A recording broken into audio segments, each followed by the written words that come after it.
নমস্কাৰ, এই মুহূৰ্তত আহি পৰিছে সন্ধিয়াৰ কেইবাটাও গুৰুত্বপূৰ্ণ খবৰ। আজি হৈছে 13 জানুৱাৰী। অৰুণোদয়ৰ প্ৰত্যেকজন হিতাধিকাৰীৰ বাবে এটা ভাল খবৰ।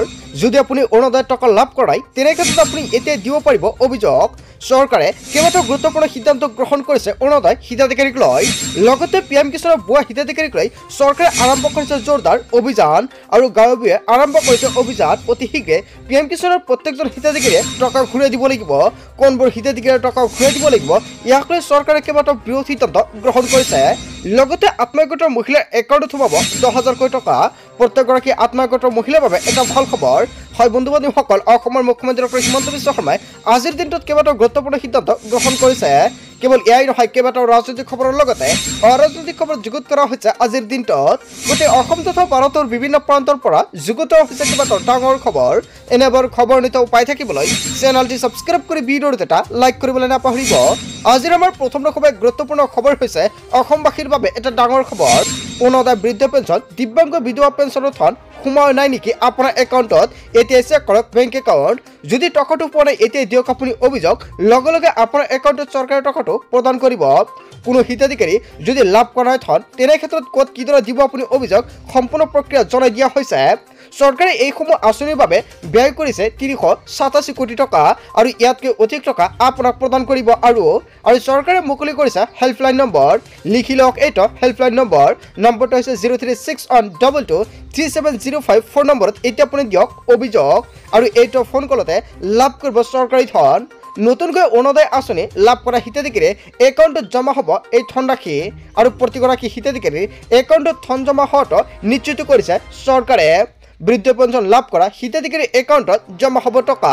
যদি আপুনি টকা পোৱা নাই তেনে ক্ষেত্ৰত নিশ্চয় এতিয়া আপুনি দিয়ক অভিযোগ। লগে লগে আপোনাৰ একাউণ্টত চৰকাৰে টকাটো ট্ৰান্সফাৰ কৰিব। দিব্যাংগ আঁচনিৰ ধন জমা হ'ব আপোনাৰ একাউণ্টত আজি। ডিবিটি যোগে হিতাধিকাৰী লাভ কৰিব এই টকা। অৰুণোদয় বৃদ্ধ পেঞ্চন, দিব্যাংগ আৰু বিধৱা পেঞ্চনৰ ধন সোমোৱা নাই নেকি আপোনাৰ একাউণ্টত? এতিয়াই দিয়ক আপুনি অভিযোগ। তাৰপিছত অসমবাসী ৰাজ্যক জনাইছে আমাৰ পৰৱৰ্তী খুবেই গুৰুত্বপূৰ্ণ খবৰ। লগতে ডাঙৰ খবৰ, আৰম্ভ হৈ গ'ল ভুৱা কৃষকৰ বিৰুদ্ধে ছাৰ্ভে। হয় বন্ধু বান্ধৱীসকল, কৃষকক লৈ কেন্দ্ৰীয় চৰকাৰে কেইবাটাও গুৰুত্বপূৰ্ণ সিদ্ধান্ত গ্ৰহণ কৰিছে। গাঁৱে চহৰে নগৰে প্ৰতিটো প্ৰান্ততে ধৰা হ'ব ভুৱা কৃষক। লাখ লাখ লোকে ঘূৰাই দিব লাগিব টকা। পিএম কিষাণৰ নামত ব্যাপক দুৰ্নীতি আৰম্ভ হৈ পৰিছে আৰু এতিয়াও 8,42,439 গৰাকী ভুৱা কৃষকে ঘূৰাই দিয়া নাই টকা। আৰু ধন ঘূৰাই নিদিয়া ভুৱা কৃষকক ঘৰে ঘৰে বিচাৰি অনা হ'ব। কৃষকৰ নামত ধন আত্মসাৎ কৰা কোনো ভুৱা কৃষক হাৰি যাব নোৱাৰিব। আৰু এই পৰ্যন্ত স্বেচ্ছাই ধন ঘূৰাই দিছে প্ৰায় 2,233 গৰাকী কৃষকে। 33খন জিলাৰ ভুৱা কৃষকে এতিয়াও ঘূৰাই দিয়া নাই টকা। 98 জন এইডৰ বিৰুদ্ধে চলিব ভয়ংকৰ তদন্ত। কৃষি বিভাগে তদন্ত ঘোষণা কৰিছে এই 98 জন কৃষি বিষয়াৰ বিৰুদ্ধে। কোন জিলাত কিমান ভুৱা হিতাধিকাৰী অন্তৰ্ভুক্ত হৈছে তাক লৈ চৰকাৰে এখন গুৰুত্বপূৰ্ণ তালিকা প্ৰকাশ কৰিছে। বাক্সা 30,583 গৰাকী ভুৱা হিতাধিকাৰী অন্তৰ্ভুক্ত হৈ আছে আৰু এইসকল হিতাধিকাৰীৰ টকাটো ঘূৰাই দিব লাগিব। লগতে বৰপেটা 2,03,431 গৰাকী ঘূৰাই দিয়া নাই আৰু এই টকা সকলোৱে ঘূৰাই দিব লাগিব। লগতে এনেকুৱাকৈ 33খন জিলাত ভুৱা হিতাধিকাৰী অন্তৰ্ভুক্ত হৈ আছে আৰু অতি শীঘ্ৰে টকাটো ঘূৰাই দিয়ক, অন্যথা আপুনি পৰিব ডাঙৰ বিপদত। তাৰপিছত অসমবাসী ৰাজ্যক জনাইছে আমাৰ পৰৱৰ্তী খুবেই গুৰুত্বপূৰ্ণ খবৰ। লগতে ডাঙৰ খবৰ, আপুনি পিএম কিষাণৰ ধন পোৱা নাই নেকি? তেন্তে আপোনাৰ বাবে এটা গুৰুত্বপূৰ্ণ খবৰ, কিয়নো প্ৰত্যেকগৰাকী নতুনকৈ হিতাধিকাৰীয়ে কৰিব পাৰিব আবেদন। লগতে অতি শীঘ্ৰে 19 নম্বৰ কিস্তি সোমাব কৃষকৰ একাউণ্টত। অৱশেষত চৰকাৰে এখন নতুনকৈ ডেট ফিক্স কৰিলে। নতুন বছৰতে লাখ লাখ লোকৰ বাবে আহি গ'ল এটা ডাঙৰ খবৰ। শীঘ্ৰে পিএম কিষাণৰ ধন পাবলৈ অন্তৰ্ভুক্ত কৰক আপোনাৰ নাম। যোগ্য হ'লে লাভ কৰিব পিএম কিষাণৰ ধন। বছৰি 6,000 টকা একাউণ্টত লাভ কৰিব আপুনি। ইয়াৰ বাবে কি কি নথি পত্ৰৰ প্ৰয়োজন হ'ব? 1 নম্বৰতে কোৱা হৈছে আধাৰ কাৰ্ড লাগিব আৰু আধাৰ কাৰ্ড হ'লে আপুনি নতুনকৈ পিএম কিষাণৰ বাবে আবেদন কৰিব পাৰিব। লগতে আধাৰ সংলগ্ন মোবাইল নম্বৰ প্ৰয়োজন হ'ব। 3 নম্বৰত উল্লেখ কৰা হৈছে ৰেচন কাৰ্ড লাগিব। যদি আপোনাৰ ৰেচন কাৰ্ডত নামটো অন্তৰ্ভুক্ত হৈছে তেন্তে আপুনি লাভ কৰিব এই আঁচনিৰ সুবিধা। লগতে 4 নম্বৰত উল্লেখ কৰা হৈছে কৃষকৰ নামত থকা কৃষিভূমিৰ প্ৰতিলিপি আৰু আপোনাৰ নামত ভূমি থাকিব লাগিব। 1 তৌজি বাহিৰা আদি মাটিৰ ক্ষেত্ৰত কৃষকসকলে চক্ৰ বিষয়ৰ পৰা আহৰণ কৰা ভূমিৰ প্ৰমাণপত্ৰ দিব লাগিব। আৰু 6 নম্বৰত উল্লেখ কৰিছে ডিবিটি সক্ষম হোৱা আধাৰ সংযোজিত একাউণ্ট নম্বৰ দিব লাগিব। 7 নম্বৰত উল্লেখ কৰিছে আধাৰ প্ৰমাণীকৰণৰ পিছত ইKYC কৰক। আৰু 8 নম্বৰত উল্লেখ কৰিছে বেংক একাউণ্টত ধন লাভ কৰিবলৈ বেংকৰ সৈতে যোগাযোগ কৰক। ইয়াৰ বাবে মুকলি কৰা হৈছে হেল্পলাইন নম্বৰ আৰু ফোন নম্বৰটো হৈছে 0361280021 নম্বৰ আৰু এইখন নম্বৰত আপুনি যোগাযোগ কৰিব পাৰে। পুৱা 10 বজাৰ পৰা সন্ধিয়া 5:30 বজাৰ ভিতৰত ফোন কৰক। এই নম্বৰতে নাম অন্তৰ্ভুক্ত হ'লে আপুনি লাভ কৰিব PM কিষাণৰ টকা। হয় বন্ধু বান্ধৱীসকল, আপুনি কেনেকৈ নতুনকৈ PM কিষাণৰ বাবে আবেদন কৰিব সম্পূৰ্ণ প্ৰক্ৰিয়া জানিলে যদি আপোনাৰ কিবা অসুবিধা হয় এপ্লাই কৰাত নিশ্চয় কমেণ্ট কৰি জনাব, আপোনালোকক সম্পূৰ্ণকৈ সহায় কৰা হ'ব। তাৰপিছত অসমবাসী ৰাজক জনাইছো আমাৰ পৰৱৰ্তী খুবেই গুৰুত্বপূৰ্ণ খবৰ, লগতে এটা ডাঙৰ খবৰ। চৰকাৰী কৰ্মচাৰীৰ পৰা গৃহহীনলৈকে সকলোৰে বাবে আহি গ'ল এটা ভাল খবৰ। কিয়নো কোনে কোনে লাভ কৰিব এই ভাল খবৰ। বছৰৰ প্ৰথম দিনটোতে বহুত যুৱক যুৱতীয়ে পাব বহুকেইটা সুবিধা। 2 পৰা 5 লাখ টকা পাবলৈ কৰিব পাৰিব আপুনি আবেদন। যদি এতিয়ালৈকে আপুনি আবেদন কৰা নাই অতি শীঘ্ৰে আবেদন কৰি লৈ লওক।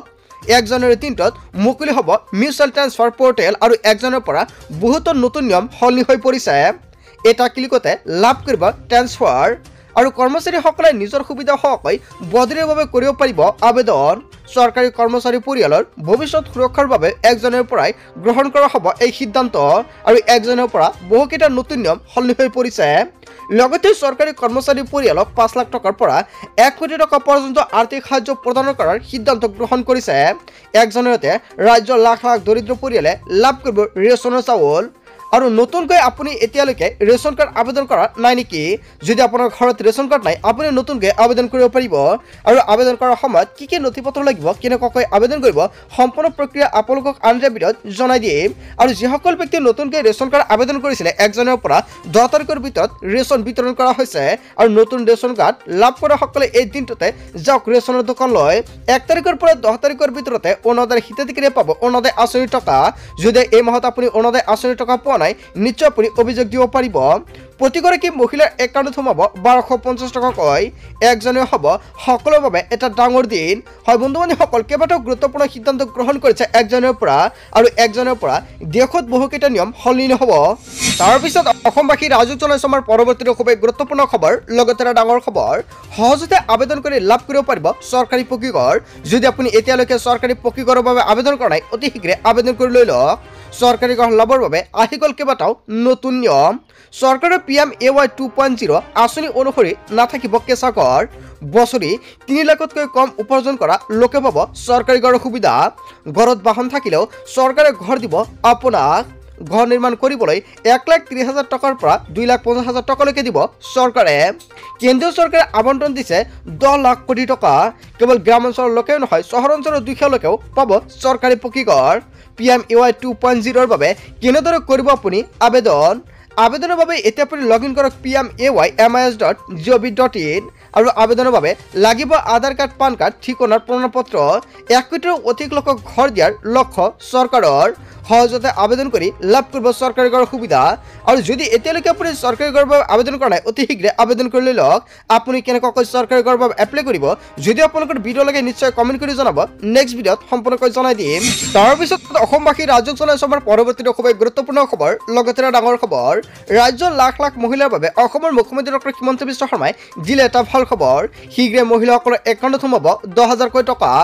40 লাখ মহিলাই গাইপতি একাউণ্টত পাব 10,000কৈ টকা। ইয়াৰ বাবে চৰকাৰক লাগিব 4,000 কোটি টকা।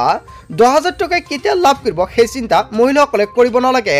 মুখ্যমন্ত্ৰীয়ে কৈছে যেতিয়া এই টকা আপোনাক একাউণ্টত অতি শীঘ্ৰে সোমাই দিব। আৰু বৰ্তমানলৈকে মই যি প্ৰতিশ্ৰুতি দিছোঁ সেয়া পূৰণ কৰিছোঁ বুলি মন্তব্য কৰিছে মুখ্যমন্ত্ৰী ডাঙৰীয়াই। মহিলাসকলক প্ৰদান কৰাৰ বাবে 4,000 কোটি টকা সংগ্ৰহ কৰি আছে এতিয়া চৰকাৰে। কিছুদিনৰ ভিতৰতে মহিলাসকলে গাইপতি একাউণ্টত এই 10,000কৈ টকা লাভ কৰিব। মুখ্যমন্ত্ৰী ডক্টৰ হিমন্ত বিশ্ব শৰ্মাই কেইবাটাও গুৰুত্বপূৰ্ণ সিদ্ধান্ত গ্ৰহণ কৰিছে এই টকাক লৈ। হয় বন্ধু বান্ধৱীসকল, যদি আপুনি আত্মসহায়কৰ ফৰ্মটো জমা দিছে অতি শীঘ্ৰে এতিয়া আপুনি বেংকত গৈ NPCI আৰু DBT লিংক কৰি লৈ লওক। লগতে আপোনাৰ আধাৰ কাৰ্ড, পেন কাৰ্ড লিংক কৰিব লাগিব, অন্যথা আত্মসহায়কৰ 10,000 টকা সোমাই দিলেও আপোনাৰ একাউণ্টত আপুনি নাপাব। চ' বন্ধু বান্ধৱীসকল, আপোনালোকে নিশ্চয় সম্পৰ্কে জানিলে। গতিকে অসম তথা ভাৰতৰ বিভিন্ন প্ৰান্তৰ পৰা যুগুত হৈছে কেইবাটাও ডাঙৰ খবৰ। এনেবোৰ খবৰ নিত উপায় থাকিবলৈ চেনেলটি ছাবস্ক্ৰাইব কৰি ভিডিঅ'ত এটা লাইক কৰিবলৈ নাপাহৰিব। চ' থেংক ইউ ফৰ ৱাচিং ফুল ভিডিঅ'।